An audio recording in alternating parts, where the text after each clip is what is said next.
ऋषिभ्यो महद्भ्यो नमो गुरुभ्यः सर्वपप्लं रहितः प्रज्ञानगणः प्रत्यगर्थो ब्रह्मेवाहमस्मि ब्रह्मेवाहमस्मि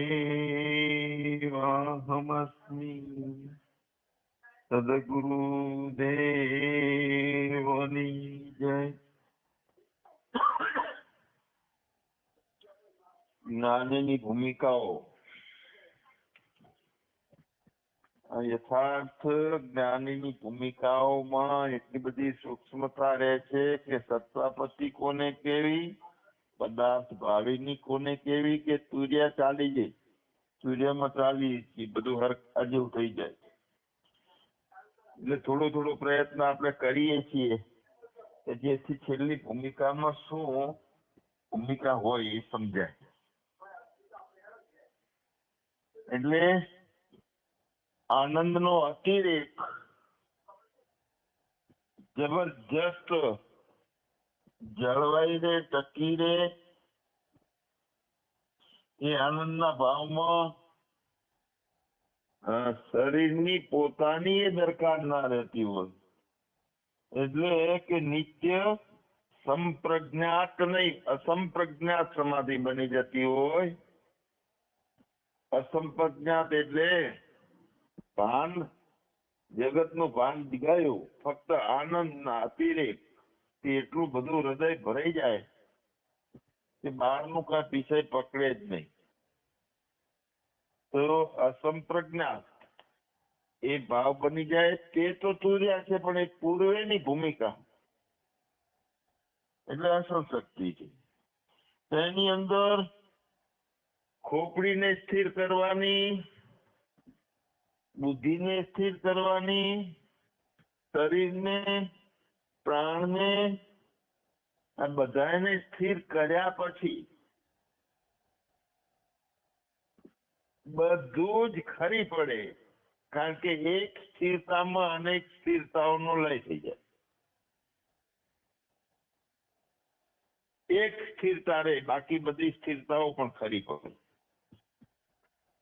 અત્યાર સુધી આપણે અંતઃકરણને શાંત કરવા માટે, બુદ્ધિને સ્થિત પ્રજ્ઞ કરવા માટે આ બધી વાતો કરી, પણ એક જો સ્થિરતાનું લક્ષ્ય કરીએ કે સ્થિરતા એટલે શું, તો તનની સ્થિરતા, મનની સ્થિરતા, અંતઃકરણની સ્થિરતા, સુરતાની સ્થિરતા, સમાધિની સ્થિરતા કે ધ્યાનની સ્થિરતા, બધી સ્થિરતાઓ મટી અને સ્થિરતા માત્ર સ્થિરતા, એટલે બાકી બધું ખરી પડે. એટલે સૂક્ષ્મ જે ભાવો છે ને એમાં એકતા આવી જાય. જગતના વ્યવહારો એમ કરતાપણા નો ભાવ આવતો એ પણ બાદ થાય, બધું બાદ તો થઈ જાય, ખરી પડે. પદાર્થોનો અભાવ થતા થતા થતા થતા બધા પ્રકારના ભાવોનો અભાવ,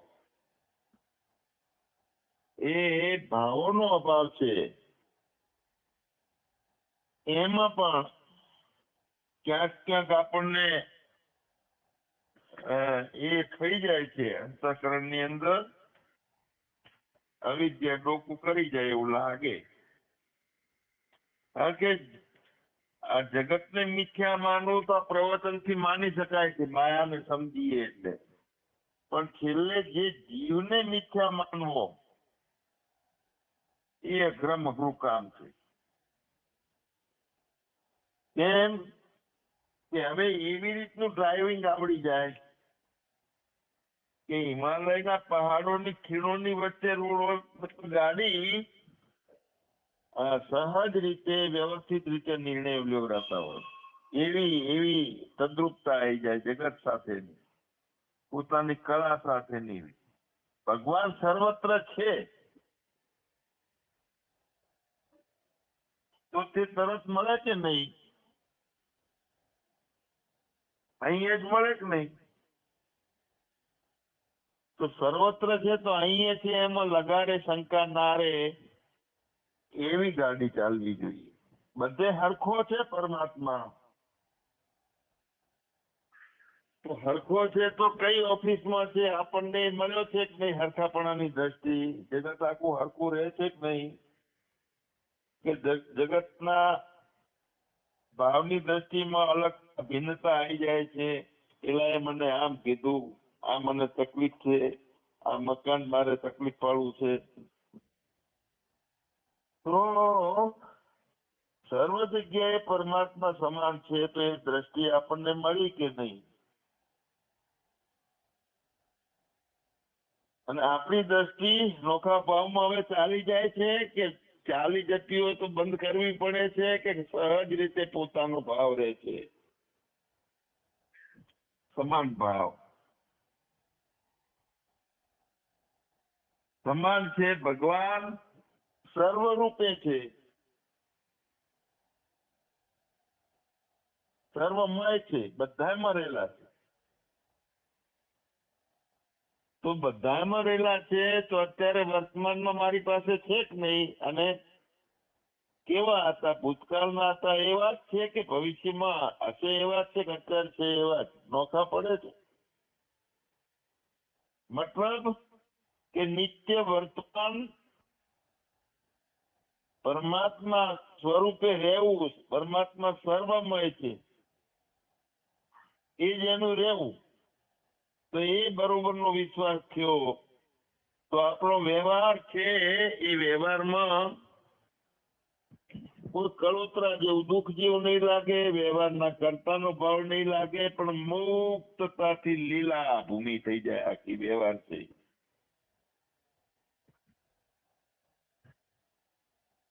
પછી ક્યાંય દૂર કરવાનું લાગ્યું તો ભલે અસ્તિત્વ એમ કરે આ દેહને, ગુણોને, બધું જે ઉપજ્યું છે, ગુણથી ગુણો ઉપજ્યા છે, તો જ્ઞાનથી બધા ગુણો, જ્ઞાન પણ એક ગુણ છે. ગુણો શાંત થઈ ગયા, અજ્ઞાન એ ગુણ છે. અને શરીરની માતા પિતાનું મિલન પણ ગુણ છે, અને એનાથી ઉત્પન્ન થયેલું બધું ગુણ છે. એટલે ગુણકારણ ગુણ ઉપજે, ગુણકારણ ગુણ જાય. હવે સાક્ષી બની ગયો તો એનું શું? એમાં લપટાય. તો આપણી એવી સાક્ષી તરીકેની દ્રષ્ટિ એનાથી જુદું કાંઈ હવે થઈ શકતું નથી. કારણ કે ભગવાનનો નિત્ય સંબંધ વ્યવહારમાં થઈ શકતો નથી, વ્યવહારના રૂપમાં. અને વ્યવહારના રૂપમાં ભગવાનનો નિત્ય સંબંધ નથી થઈ શકતો, એટલે સંસાર છોડવાની ઈચ્છા થાય. તો એવી માન્યતા હશે, એવું આચરણ થશે. જે માન્યતા અંદર થઈ એવું આચરણ થઈ છે. તો હવે જ્યાં પરમાત્માનો નિત્ય સંબંધ વ્યવહાર સાથે પણ છે, બીજાઓ પાસે છે, સમય સાથે પણ છે, બધાની સાથે છે, તો પછી છોડવાની ઈચ્છા થાય છે. એ આપણે ઊભી કરી કે જાહી બીજી રાખે રામ તાહી બીજી રહીયો કર્યું. તો અસંગ શક્તિની અંદર વિવેક પણ સ્થિર થઈ જાય, વૈરાગ્ય સ્થિર થઈ જાય, ભાવે સ્થિર થઈ જાય. કેમ કે બધું ખરી પડે. હા, આપણી કલ્પનાઓ બધી એવી થાય કે આમ શા માટે થયું, હવે આનું શું કરવું? તો એ બધી કલ્પનાઓ થાય. અને બ્રહ્મ આપણા ચેતનમાં કોઈ કલ્પનાઓ નથી, કોઈ જાતની. અને મુખ્ય લક્ષ્ય જે આપણું હતું આત્માકાર બ્રહ્માકાર, તે લક્ષ્ય થઈ ગયું. પણ દીવો પવનની અંદર હાલક ડોલક થઈને પ્રગટ હોય તો જોડે પડેલી વસ્તુઓ છે ને એ જેવી છે એવી દેખાતી નથી આપણને. મતલબ અહીંયા થયો કે મનની ચંચળતા હોય અથવા બુદ્ધિની ન્યૂનતા હોય, અપરિપક્વ બુદ્ધિ હોય તો આત્મ સાક્ષાત્કાર જેમ છે એમ થતો નથી. ચંચળતા એ મુખ્ય વસ્તુ છે. બુદ્ધિ તો સદગુરુના સાનિધ્યથી એમાં શક્તિ ભરાય છે, કરુણાથી, કૃપાથી. ગમે એવો લોખંડનો ગોળો હોય, પાણીમાં ડૂબી જતો હોય ને એટલો ભારે હોય ને તોય જો એને ટીપીને પતરું કરી અને પાણી નાખવામાં આવે તો એ પતરું તરે, પાતળું કરી. તો માણસની બુદ્ધિ તો વલણ ગમે એવી જાડી હોય, એ તો જ્ઞાનથી, સમજથી, સાનિધ્યમાં રહી અને યોગ્ય બને છે. મુખ્ય મતલબ એ છે કે આપણું પોતાનું જે મુખ્ય લક્ષ્ય છે કે હું કેવો, કોણ, એ ફરી કોઈ પૂછવાની જરૂર ના પડે. સચ્ચિદાનંદ છું અને ઠોસ ભરપૂર છું, એમાં કાંઈ અણીએ કાંકણીની પેસી શકતી નથી. અને ચેતન છું તો ચેતનની મારી પોતાની ચમક છે, અસંગી તરીકેની અને ચેતન તરીકેની. અને એની અંદર કલ્પનાઓ પેસતી નથી કે હું જન્મું કે મરું કે દેહ છું. એ લોખંડના ગોળાને પતરું અને સ્ટીમર બનાવી છે, એ જ લોખંડને. તો સ્ટીમર પોતે તરે છે, બીજાને તારે છે. તો સત્સંગમાં મન એ આત્મ સાક્ષાત્કારને લાયક થઈ જાય છે. ઘણી બધી ક્ષમતાઓ ઘણા બધા નથી હોતી તો ઊભી થઈ જાય. સૂર્ય ડાયરેક્ટ કોઈ રૂની ઘાસડીઓ કે કંટનને કે કાગળના થપ્પા બાળતો નથી, પણ એ સૂર્યનું એકત્રિત કરીએ ને પેલા બિલોરી કાચની અંદર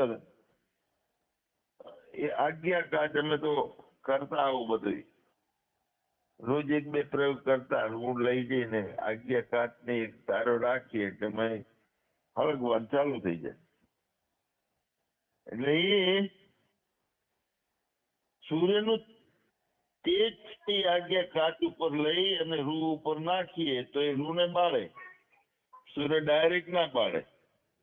એ જ રીતે આપણા સત્સંગથી માયા જે છે એ દૂર થઈ શકે છે, સત્સંગથી થઈ શકે.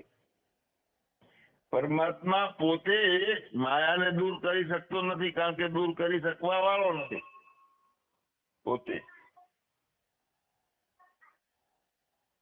તો બ્રહ્મજ્ઞાનીને સુખ મળે છે એક જાતનું, પોતાનો આનંદ મળે છે. હવે માયા સત્સંગથી દૂર થઈ ગઈ એટલે આપણો અનુભવ છે કે નદી સાગરમાં મળી ગઈ તો નદીને એમાં એમ નથી લાગતું કે આ મને ખોટ પડી. જીવાત્મા બ્રહ્મરૂપ થઈ ગયો તો જીવાત્માને ક્યાં પસ્તાવો છે એમાં? નદીને તો ઉપરથી સાગરનું સુખ મળવા માંડ્યું. તો બ્રહ્મજ્ઞાની બની ગયા, જીવડો મળી ગયો એમાં, તો ભલે સંસારનું સુખ મળતું નથી એવું એને લાગે છે, પણ બ્રહ્મ સુખનો જે આનંદ છે, અતિરેક વાળો આનંદ, પરમાનંદ, તો એ તો જીવાત્માને ખોટથી કે નફો થયો, ઉલટાનો નફો થયો અનેક ગણો. હવે અહીંયા જ્ઞાનથી જે વ્યક્તિઓ ક્ષણિક સુખ આપવા વાળા મારા તારા સંબંધીઓ આ બધા છે, સ્ત્રી પુત્રો છે, એ અમારા છે એવો નિશ્ચય કરી લે છે. ક્ષણિક સુખ આપવાનો હોય ને એ થાય. અને એ સ્ત્રી પુત્રમાં પોતાનામાં જેટલા પોતાના જણેલા છે, પોતાના લોહીના સંબંધમાં છે, એમને અમારા છે એવો નિશ્ચય કરી લે. હવે નિત્ય સુખ, જો સુખ નિત્ય પ્રકાશ વિભો, નામરૂપ આધાર, મતિ ન લખે જેહી મતિ લખે, સો મે શુદ્ધ અપાર. ક્ષણિક સુખ આપવા વાળાને પોતાના માને છે તે તો દુઃખ પણ આપી શકે છે, બધા વચ્ચે અપમાન પણ કરી શકે. તો નિત્ય સુખ આપવા વાળો આપણો પોતે આપણો આપા એ નિત્ય પ્રાપ્ત છે ને તે આપણો છે એવા નિશ્ચયમાં ખામી ના રહેતી હોય ફરી ફરી અને પેલા ગારામાં જઈને પડે. ભૂંડ જેને ગારો હારો લાગે છે ને એ ફરી ફરીને ગારામાં પડે છે. અરે ખૂબ બધું આપણને સંસારનું સુખ જે વાહે પડ્યા છે તો મળે છે.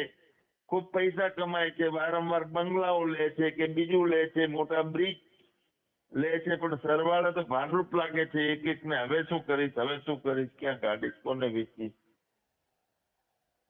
તો ખૂબ સુખ પ્રારબ્ધના કારણે પૈસાનું સુખ, સંપત્તિનું સુખ, સંતતિનું સુખ બધું મળવા માંડ્યું.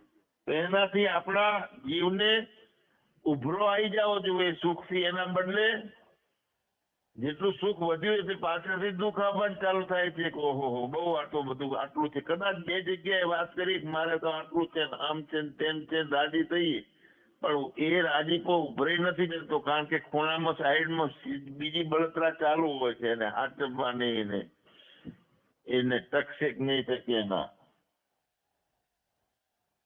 તો સાચો સંબંધ જે છે એ ક્ષણિક સુખો સાથેનો કે જીવને પોતાને મર્ડર કરી અને મરને સે પહેલે મર જવાનો. મતલબ કે બ્રહ્મ સાથે જીવની એકતા, જીવને મેળવી દેવો જોઈએ આપણે. બ્રહ્મના સુખની વાતો અને સંસારના સુખમાં રહેલાની પાસેથી શીખાતી નથી. એ બ્રહ્મનિષ્ઠા પોતે ગુરુ બની ગયો અને પોતાનું મન શિષ્ય છે એ પોતાના ગુરુમાં સમાઈ ગયું.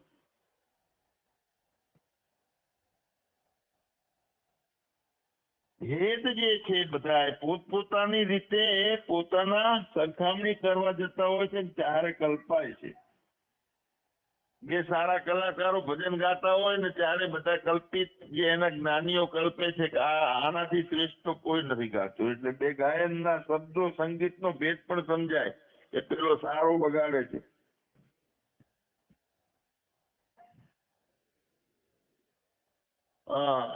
ચશ્માની દુકાને ગયો ભાઈ અને કે 50 રૂપિયામાં 5 રૂપિયામાં આખી આંખો વાંચતા કરી દેવા છે. પેલો તો આ તો મૂળથી અભણ કે 5 રૂપિયા વાંચતા કરી દેશે તો આપણે જવું છે. વાંચતા કરી દે આપણને એટલે વારા ફરતી બતાડ્યું બોર્ડ કે ભાઈ તને આ દેખાય છે કે ના,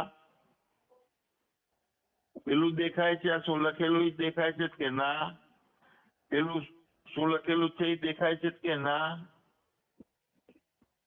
તો પછી લીટેડા કરીને કીધા કે આ લીટેડા દેખાય છે કે હોય લીટેડા દેખાય છે અને શબ્દો નથી દેખાતા. કેમ કે હું ભણેલો જ નથી સાહેબ. કે તમે તો વાંચતા શીખવાડવાના 5 રૂપિયાનું કીધું છે ને, લાવો 5. મતલબ કે ભણેલાને અક્ષર બરાબર દેખાય છે ને અભણને દેખાતા નથી. આ ભેદ. તો અહીંયા માણસની વૃત્તિ ઉપર સૃષ્ટિ છે. જેવી દ્રષ્ટિ, વૃત્તિ એટલે દ્રષ્ટિ એવી સૃષ્ટિ. સચ્ચી ભૂમિકામાં આપણું સ્વરૂપ બ્રહ્મરૂપ થઈ જાય છે જીવાત્માનું,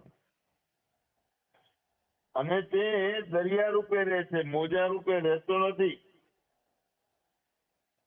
એની અસર એના પ્રાણ પર આવે છે અને પ્રાણ પણ ધીમા થવા લાગે છે. બ્રહ્મ ભૂમિકા વાળો થઈ ગયેલો જીવ નો પ્રાણ ધીમો થાય, લકીરીઓ બને નહીં, વૃત્તિઓ ધીમી થઈ જાય, બોલવાનું ધીમું થઈ જાય અને મુક્ત થઈ જાય છે. મુક્ત જેમ પેલા કેદીને પકડીને એક જેલમાંથી બીજી જેલમાં લઈ જવાનું હોય તો હાથે 2-3 પોલીસો હોય પકડીને લઈ જતા હોય કેદીને, પણ જો એ આજકાલમાંથી છૂટી ગયો તો એને પોલીસની જરૂર નહીં અને જેલમાં જ જવું છે એ જરૂર નથી. આજકાલમાંથી છૂટી ગયો છે તો એ ગમે ત્યાં જતો રહે છે, કોઈ પોલીસની જરૂર નથી ક્યાં જવા એને. તો આ રીતે જ્યારે જીવ ભાવમાં અજ્ઞાની જીવ હોય, બીજા જન્મ માટે પ્રાણ સાથે જોઈએ એને, અને જ્ઞાન જેને થઈ ગયું છે એને એક જગ્યાએ રહેવાનું નથી કે અહીં જ જવાનું છે, જોડે બંધન છે એવું. આત્મજ્ઞાનીને પ્રાણની જરૂર નથી. નોકર દુકાનનો માલિક થઈ ગયો તો પછી એને ચોરી કરવાની શા માટે આવે છે ભાઈ? તો આ એક ભૂમિકા જે છે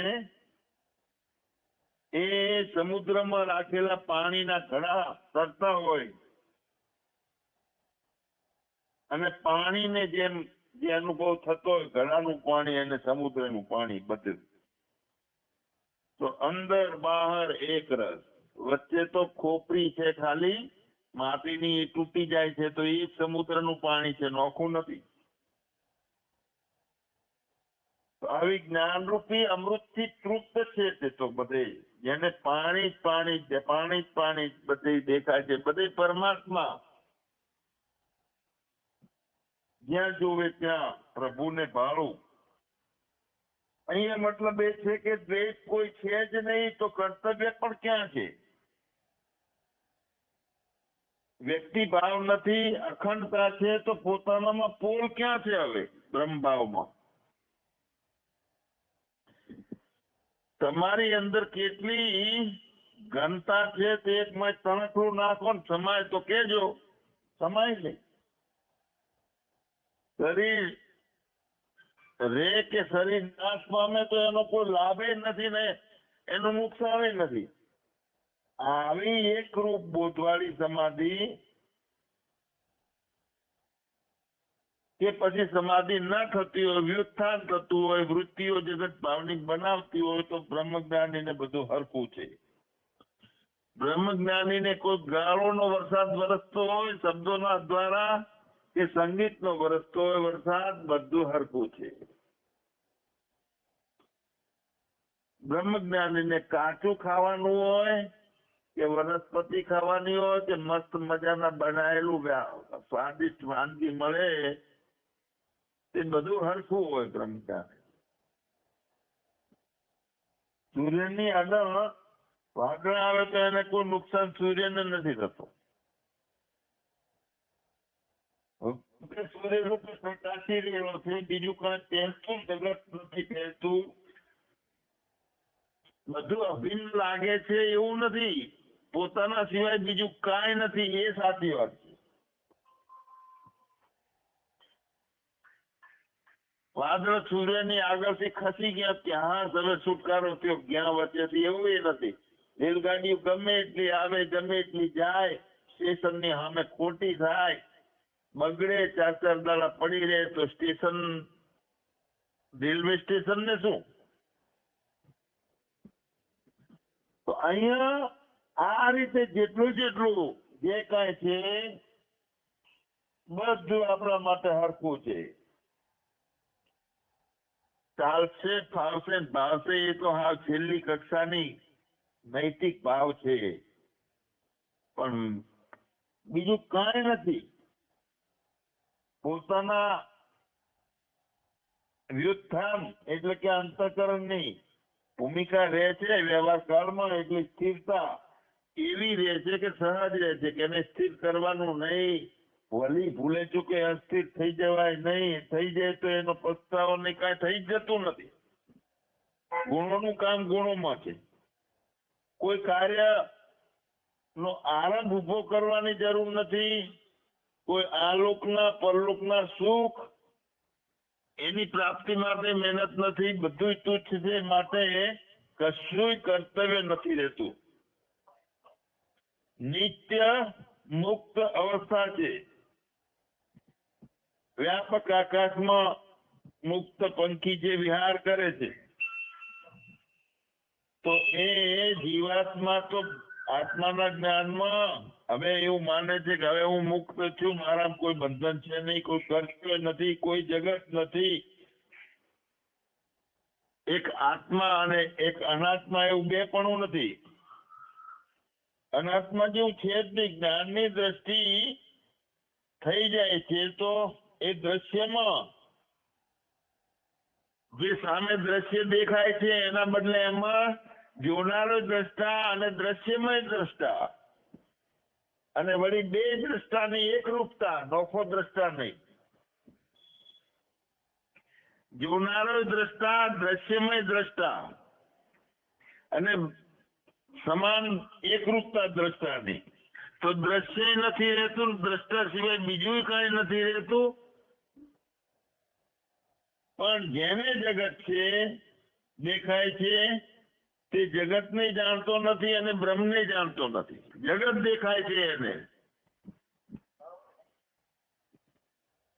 અને જેને બ્રહ્મ દેખાય છે તે જગતના તત્વને બરોબર જાણે છે અને બ્રહ્મને પણ બરોબર જાણે છે. તો અત્યારે જ્ઞાનીને સંસારમાં વ્યુત્થાન દશાથી જાય છે તો સંસાર નથી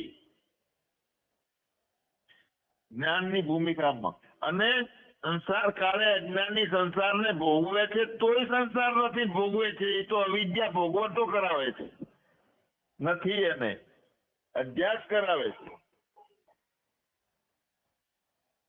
સંસારના મૂળ સ્વભાવમાં સંસાર નથી કે સંસારનો સ્વભાવ નથી, અને આત્માના સ્વભાવમાં તો સ્વાભાવિક રીતે આત્મા સિવાય બીજું કઈ છે નહીં કે સંસાર બને. અજ્ઞાનથી, અવિદ્યાથી આરોપિત કરીને ઉભો કર્યો આપણે સંસાર, અને એ સંસારમાંથી હું સંસારને ભોગવવા વાળો બની ગયો, નીકળવા માટે હવાટિયા મારું છું. આ બધી ભવાતવી ક્ષેત્ર અને ક્ષેત્રજ્ઞ 13મા અધ્યાયમાં બંનેને નોખો જાણવા ને એ તો એક વિવેક છે ને, વિવેકી સાધન છે. પણ અનુભવની દશામાં બનેલી જે કઈ પ્રકૃતિ છે, બનેલું જેટલું દેખાય છે, જે દ્રશ્ય બન્યું છે એ બધું કઈ નથી. અભાવ જાણવો એટલે ક્ષેત્રનો પણ અનુભવ કેવો કે બ્રહ્મ રૂપે, ક્ષેત્રજ્ઞ રૂપે ક્ષેત્રનો અનુભવ પણ આવો બ્રહ્મરૂપ બધું એવો અનુભવ લેવો એ મોક્ષ છે. બાકી બધું હવે એક વાત આવે છે, અમુક વાત છોડવી કે નહીં છોડવી. ગુરુ છે, શાસ્ત્રો છે, તો જગત આખું કલ્પિત ને અધ્યારોપ કરેલું છે, તો શાસ્ત્રો નથી કલ્પેલા, અધ્યારોપ કરેલા. ગુરુઓ બન્યા છે, જ્ઞાન આપે છે, આ સાંભળીએ છીએ, બધું કલ્પિતમાં નથી. તો કલ્પિત છે ગુરુ શાસ્ત્ર, છતાં પણ સત્યનો અર્થ આપણને કરાવે છે, લક્ષ કરાવવામાં ઉપયોગી છે જ્ઞાન માટે. પ્રકૃતિ અને પુરુષનું વિવેક જ્ઞાન, પુરુષ એટલે પોતે આત્મા, ચેતન, જીવાત્મા, તો બંને નોખા છે એવું વિવેક જ્ઞાન થયા પછી પુરુષથી પ્રકૃતિ પણ એનામાં રહેતું જ નથી. પ્રકૃતિ પણ પોતાની બ્રહ્મદશા બની ગઈ એટલે બ્રહ્મરૂપ લાગે છે. હવે જો અહીંયા દેહ અને ઇન્દ્રિયના અભિમાનથી રહિત જે જ્ઞાન વાળો પુરુષ છે એને પોતાનું પ્રમાતાપણું નથી, અને પ્રમાણની પ્રવૃત્તિ બનતી નથી, વૃત્તિ બનતી નથી, ભ્રાંતિજન્ય છે. હવે કલ્પિત છે ગુરુ અને શાસ્ત્ર, અને એની અંદર ઉપનિષદો બધું ભલે કલ્પિત છે, પણ બોધનું સામર્થ્ય કરવા વાળું કલ્પિત છે તે પણ જરૂરી છે. કારણ કે પ્રકૃતિ જગત રૂપે લાગે છે, પ્રકૃતિ રૂપે બીજું બધું લાગે છે, દ્રશ્ય રૂપે લાગે છે, જગત રૂપે લાગે છે, તો એ કલ્પિત છે. તો એ કલ્પિતમાં બોધ કરાવવાનું સામર્થ્ય નથી. એક પ્રગાઢ કલ્પિત અને એક ગૌણ કલ્પિત. હવે જે જરૂરી છે અંદર પેસી ગયું છે જગત રૂપે પ્રગાઢ કલ્પિત થઈ ગયેલું છે. તો કલ્પિત જે છે પોતાના અનુભવ દશામાં બ્રહ્મરૂપ કરાવવા માટે ઉપયોગી હોવાથી જ્યારે એનો ઉપયોગ કરી અને પોતાના જ્ઞાન થયા પછી બધું કલ્પિતના બદલે મારા સિવાય બીજું કઈ નથી, એટલે શું થાય? પ્રાંતિજન્ય દેહના અભિમાનથી રહિત, બધાથી અભિન્ન છું તો બધું તો આવ્યું, એનાથી પણ રહિત, કોઈ કર્તવ્ય રહિત, અભિમાન રહિત, અહંકારના અભિમાન રહિત, અજ્ઞાન રહિત, કોઈ પણ ઈષ્ટ લાગતી પ્રવૃત્તિ નથી થતી, અને દેહ અભિમાન વાળો ગમતી પ્રવૃત્તિ માં પડે છે પણ બ્રહ્મ જ્ઞાની ગમો અણગમો કરીને કોઈ પ્રવૃત્તિમાં કે પ્રપંચમાં પડતો નથી. તો શું થયું? જાગી ગયા. કેવા જાગ્યા? તો જગત જણાતું જ નથી, બીજું કઈ છે જ નહીં, જગત હતું નહીં, ખ્યાલ નથી. તો દેખાતું તું એનું શું બધું? તો એ અવિદ્યા હતી. જેટલા ભેદો નોખા નોખાપણાના, નોખી નોખી ક્રિયાઓ થતી નોખા નોખા ભાવથી, તો એ નોખું નોખું લાગતું હતું અવિદ્યાના કારણે, જ્ઞાન દશાના કારણે, પણ હું મારામાં જાગી ગયો છું. તો ચિત્ત ચૈતન્ય વિલાસ, અને એ વિલાસ કેવો છે કે પોતાના પણે છે, પોતાનાથી નોખો પડતો નથી, પોતાના રૂપે જ છે વિલાસ. બ્રહ્મ લટકા કરે બ્રહ્મ પાસે, એમાં દ્વૈત બનતો જ નથી. હું બ્રહ્મ છું એવું ઊભું કરવાની જરૂર નથી, માનવાની જરૂર નથી આવતી. તો આવી બધું જ ખરી પડ્યું, બધું જ ખરી પડ્યું. મેરે સિવા કુછ નહીં, કોઈ અન્યથા ગ્રહણ નહીં, કોઈ અગ્રહણ તોડવાનું નથી, ત્યાગવાનું નથી, અને કોઈ બીજ જ રહેતું નથી. કરવાનું કે ના કરવાનું બંને બીજ છે, પણ પોતાના રૂપે નથી કરવું એનું બીજ નથી, એટલે કે ઈચ્છા નથી, કરવું છે એની ઈચ્છા નથી. બીજાને લાગે કે વાહ જલકમલ વચ્ચે પવન પાંદડા ને સૂકા પાંદડા ગમે ત્યાં લઈ જઈને નાખે, એ પણ આભામય લાગે બધું, જ્યાં સુધી ખેલ ચાલુ રહે છે ત્યાં સુધી. સૂર્યમાં એ કઈ નહીં લાગે. તો એ સૂર્યને આપણે આવતીકાલે કાલથી લેશું. સચ્ચિદાનંદ ભગવાન સ્વરૂપે